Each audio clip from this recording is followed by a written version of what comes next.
சில குட்டீஸ் எல்லாத்துக்குமே ஒரு ஸ்பெஷலான ஒரு வெல்கம்ப்பா. நான் தான் கௌதம் பேசிகிட்டு இருக்கேன். ஸோ 10th 11th 12த்துக்கு பப்ளிக் எக்ஸாமில் பேப்பர் வேல்யூஷன்லாம் எப்படி பண்ண போகிறாங்க, மதிப்பெண்ஸ்லாம் பார்த்திங்கன்னா எப்படி போடுவாங்க, மார்க்ஸில் எப்படி வேல்யூவேட் பண்ணுவாங்க, எப்படி மார்க் கொடுப்பாங்க, எப்படி கரெக்ஷன் பண்ணுவாங்க, பல கேள்விகள் இருக்குன்னு நினைக்கிறேன். அந்த கேள்விக்கெல்லாம் பதிலாக அந்த வீடியோ இருக்கும்னு நினைக்கிறேன். கண்டிப்பாக உங்களுக்கு யூஸ்ஃபுல்லாக இருக்கும். ஸோ வீடியோ ஸ்கிப் பண்ணால் ஃபுல்லாக பாருங்கள்.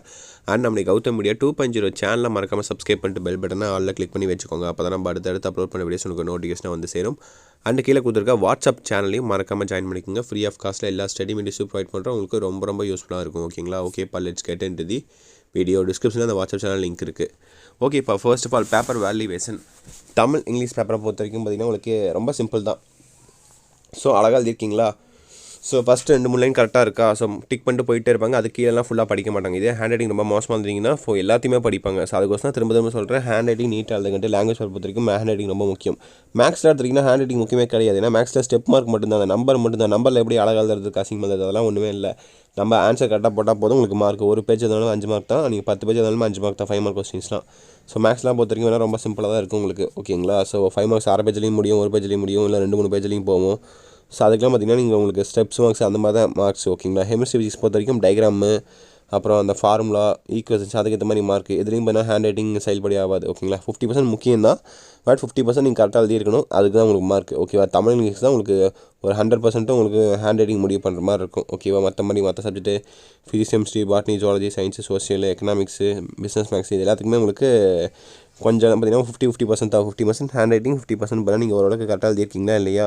ஸோ புரிஞ்சு எழுதுறீங்களா இல்லையா? டயக்ராம் போடுறீங்களா இல்லையா? ஈக்குவேஷன்ஸ் எழுதிருக்கீங்களா இல்லையா? ஃபார்முலா, ஸ்டெப் மார்க்கு, இதுக்கு மாதிரி தான் உங்களுக்கு மார்க் கொடுப்பாங்க. ஓகேவா? ஸோ இதுதான் உங்களுக்கு பேப்பர் வேல்யூஷன். இப்படி தான் உங்களுக்கு திருத்துவாங்க. ஓகேங்களா? ஸோ நிறையா இருக்குது பேப்பர் வேல்யூஷன் பொறுத்த வரைக்கும். ஒவ்வொரு டீச்சர்ஸ் ஒவ்வொரு மாதிரி இருப்பாங்க, ஒரு மைண்ட் செட்டில் வருவாங்க. எப்படி இது தோணுன்னு தெரியாது.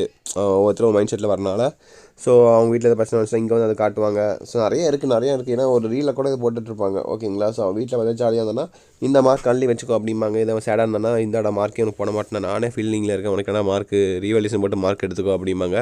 ஸோ இந்த வருஷம் பார்த்திங்கன்னா உங்களுக்கு 10th 12th 3 பேத்துக்குமே ரீவேல்யூஷன் இருக்குதுன்னு நினைக்கிறேன். போன வருஷத்துலேருந்து அதை கொண்டு வந்தாங்கன்னு நினைக்கிறேன்.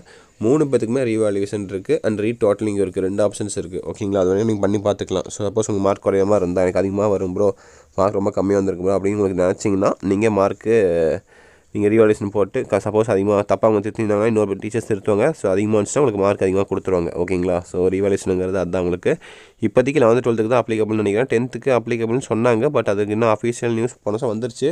பட் இருந்தாலும் கன்ஃபார்ம் பண்ணிவிட்டு நான் உங்களுக்கு அந்த நியூஸ் நான் உங்களுக்கு கொடுக்குறேன். ஓகேங்களா? சிம்பிளாக தான் இருக்கும். ஸோ பப்ளிக் எக்ஸாம் ஈஸியாக தான் இருக்கும். நல்லபடியாக எழுதுங்க, நல்லபடியாக படிங்க. ஃபஸ்ட்டு படித்தா மட்டும் தான் நல்லபடியாக மார்க் எடுக்க முடியும். ஓகேவா? விஷயம் இதை வெரி ஆல் த பெஸ்ட்பா. உங்களுக்கு ஏதாவது டவுட்ஸ் இருந்தால் கண்டிப்பாக எல்லா டவுட்ஸையும் கேளுங்க. கீழே கமெண்ட் பாக்ஸில் கேளுங்க. எல்லா கமெண்ட் பாக்ஸ்லையும் படித்து பார்த்துட்டு நான் உங்களுக்கு ரிப்ளை பண்ணுறேன். ஓகேங்களா? ஓகே சில குட்டீஸ், அடுத்த ஒரு மெயின் வீடியோவாக நம்மளுடைய மெயின் சேனலில் வரப்போது கௌதம் மீடியாவில் போய் செக் பண்ணிப்பாங்க. இந்த சேனலில் மறக்காமல் சப்ஸ்கிரைப் பண்ணிங்க. கௌதம் மீடியா 2.0 சேனலில் 1 லட்சம் சப்ஸ்கிரைப் அடிக்க போகிறோம். ஸோ பார்க்க எல்லாருமே சப்ஸ்கிரைப் பண்ணிட்டு பாருங்கள். ஓகேங்களா? ஓகே சில குட்டீஸ், தச்சிட்டு நினைக்கிறேன்ப்பா. Wish the very all the best. எக்ஸாமில் அப்படியே எழுதுங்க. ஓகேங்களா? ஓகே சில குட்டீஸ், பை ஸ்டூடெண்ட்ஸ், பாய்.